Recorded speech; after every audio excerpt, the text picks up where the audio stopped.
प्रिय विद्यार्थियों, अपना class BA part first paper द्वितीय प्रश्न पत्र भारतीय सभ्यता एवं संस्कृति, टॉपिक भक्ति आंदोलन। भारतीय इतिहास में भक्ति आंदोलन की शुरुआत के बारे में हमें सामान्य पृष्ठभूमि जानना बहुत ही जरूरी है।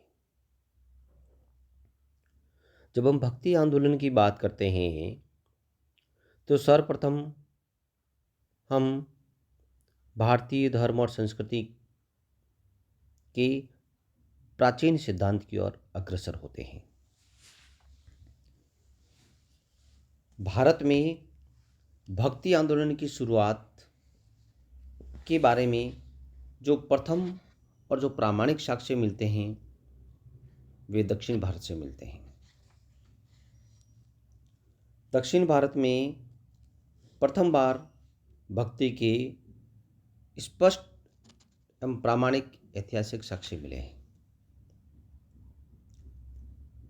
दक्षिण भारत में भक्ति आंदोलन की शुरुआत के दो तत्व प्रमुख रूप से हम स्मरण कर सकते हैं।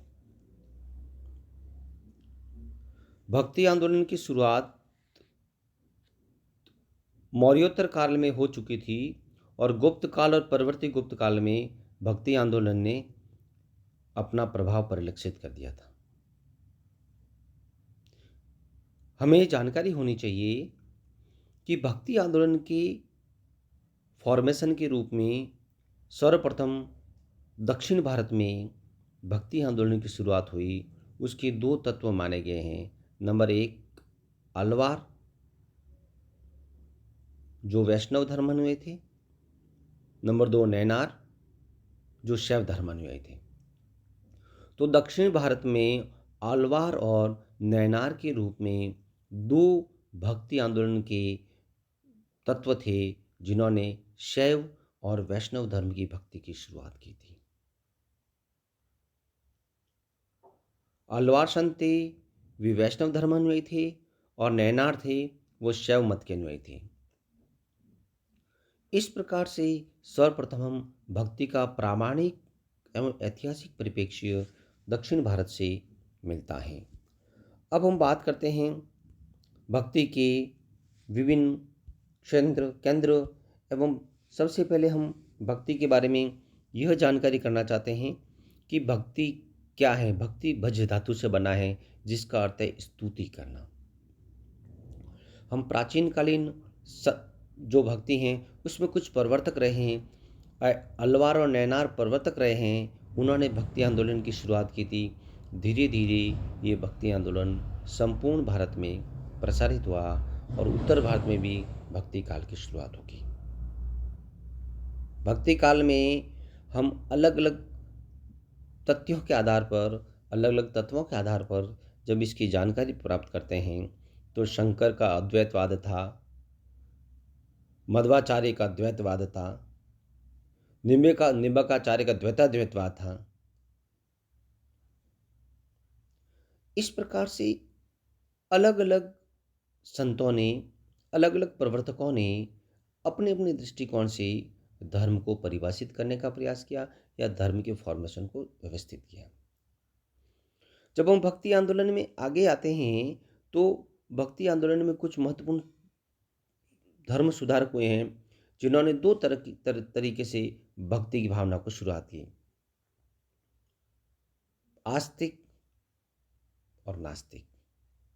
आस्तिक वे थे जो ईश्वर को साक्षात मानते थे, ईश्वर की साक्षात पूजा करते थे और ईश्वर की आस्था में पूर्णतः विश्वास करते थे। और नास्तिक उन्हें कहा गया जो ईश्वर की स्तुति को मानते थे लेकिन पूजा, उपासना इनको नहीं मानते थे। जैसे उसको सगुण और निर्गुण कह सकते हैं, सगुण भक्ति और निर्गुण भक्ति।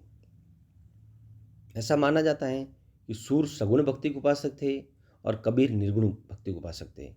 तो भक्ति में दो धाराएं व्याप्त होगी, सगुण भक्ति और निर्गुण भक्ति। सगुण भक्ति के अंतर्गत हम सूर को लेते हैं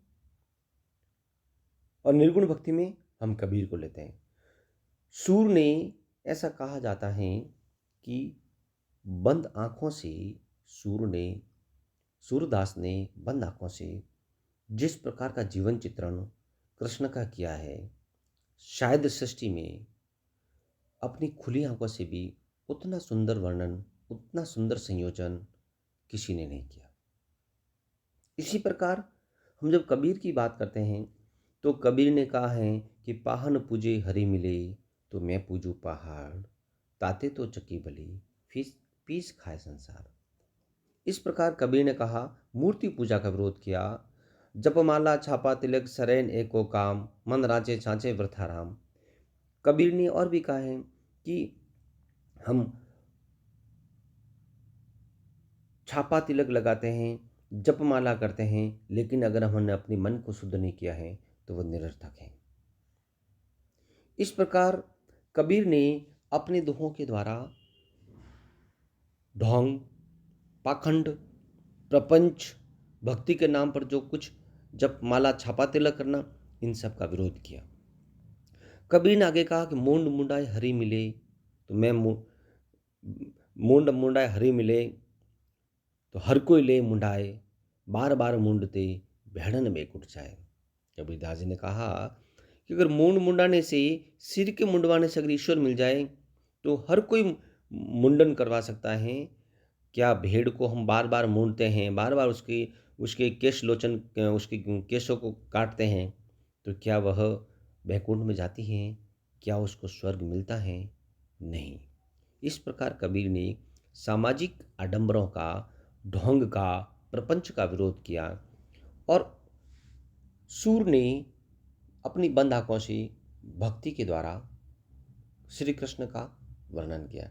इस प्रकार से सगुण भक्ति धारा और निर्गुण भक्ति धारा दो भक्ति आंदोलन के मूलभूत तत्व थे, लेकिन उद्देश्य सभी का एक था, ईश्वर की प्राप्ति। इस प्रकार हम द्वितीय प्रश्न पत्र में भक्ति आंदोलन के बारे में जानकारी प्राप्त कर सकते हैं। धन्यवाद।